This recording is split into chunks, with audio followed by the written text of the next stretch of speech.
Na burocracia soviética, Satanás não era mais que um estagiário.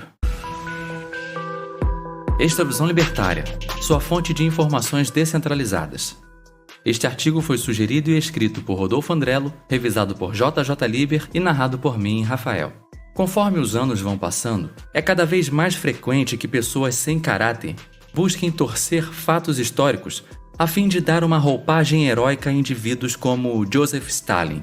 Tal estratégia contempla não somente a negação dos crimes cometidos pelo psicopata soviético, como também o enaltecimento das supostas conquistas.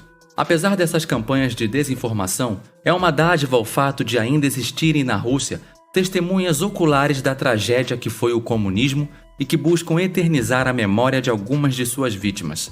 Por serem testemunhas oculares, suas declarações estão blindadas da maioria das tentativas de falseamento histórico praticadas pelos stalinistas.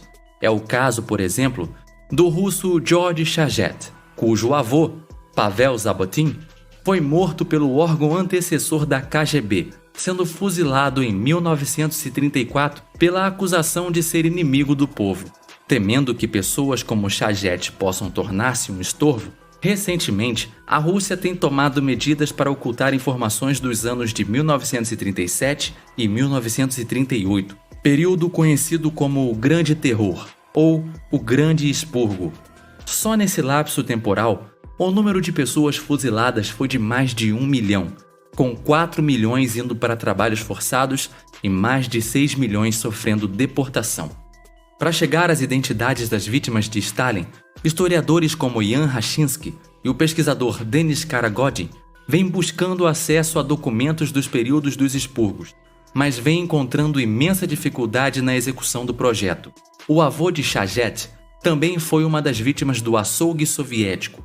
Em seu trabalho investigativo, Sergei Prudovsky, também historiador, relata que houve um grande número de pessoas ordenadas a trabalhar em 1935 na construção da ferrovia do leste da China. Porém, para a infelicidade deles, diversos dos homens que retornaram foram classificados como espiões da Alemanha e do Japão, sendo muitos deles condenados à morte.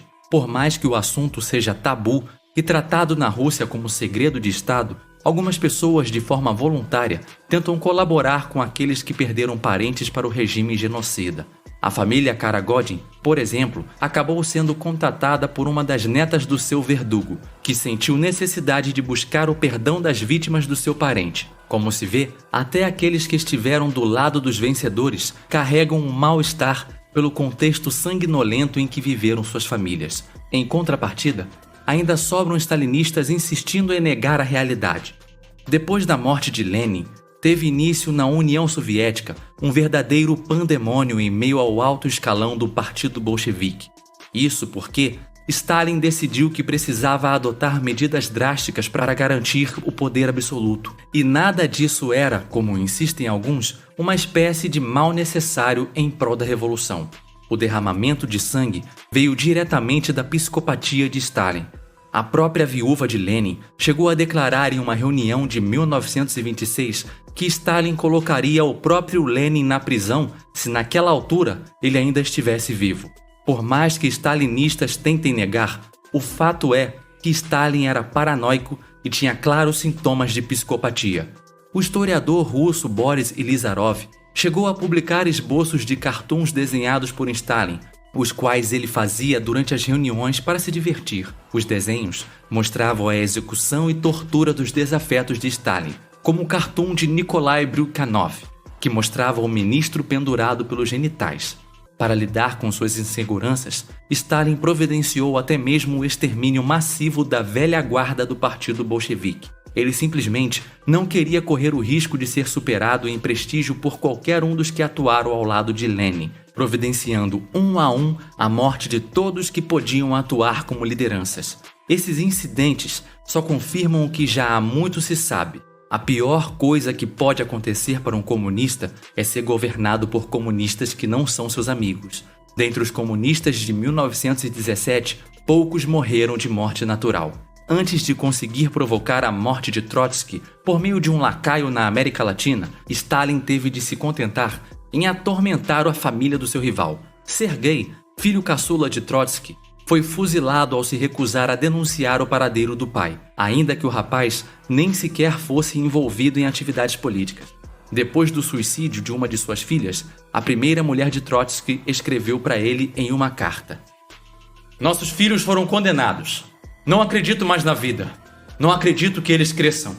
A todo momento, espero algum novo desastre." Mas se esse foi o inferno da família dos adversários de Stalin, na casa do ditador, a coisa não era melhor. Nadezhda Aleluieva, esposa de Stalin, também suicidou-se. Svetlana Aleluieva, filha do ditador, também não aguentou e fugiu para os Estados Unidos. Não podendo negar a realidade dos fatos, alguns comunistas ainda buscam amenizar a experiência stalinista, tendo por base uma suposta melhoria das condições da classe trabalhadora na Rússia. Porém, nada estaria mais distante da realidade. Nas fábricas da União Soviética, a realidade dos trabalhadores era de apatia geral, causada por jornadas extenuantes em ambientes gélidos, com privações e uma remuneração pífia. Até os supostos avanços científicos russos e suas realizações na corrida espacial ficam eclipsados quando se recorda que em todas essas áreas os soviéticos foram completamente superados pelos americanos, mesmo que a União Soviética tenha precisado escravizar metade do mundo para tentar igualar seu rival.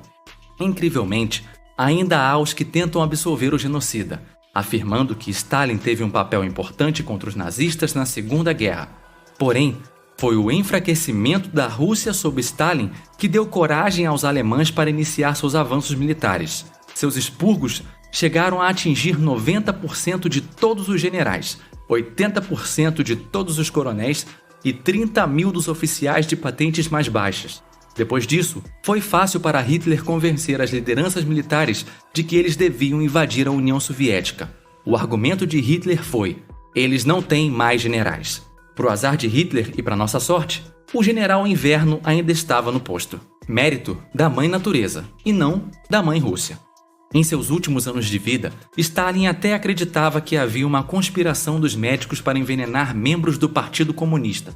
Muitos deles foram presos e mortos.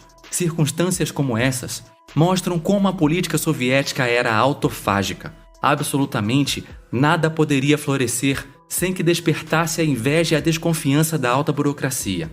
Para concluir, o quadro aqui apresentado é um resumo, mas acreditamos que tais informações possam ser úteis em meio à enxurrada de insanidades que atualmente se publica na grande mídia e na imprensa.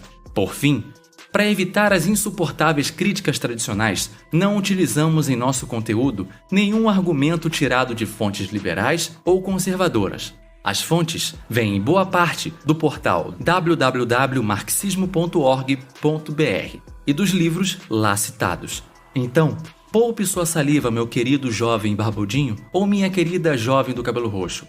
As acusações de fake news aqui não vão colar. Obrigado por sua audiência. Se você gostou deste vídeo, clique no ícone de curtir abaixo e compartilhe o vídeo em sua rede social. Se você deseja ser notificado de outros vídeos, clique em se inscrever e depois no ícone de campainha.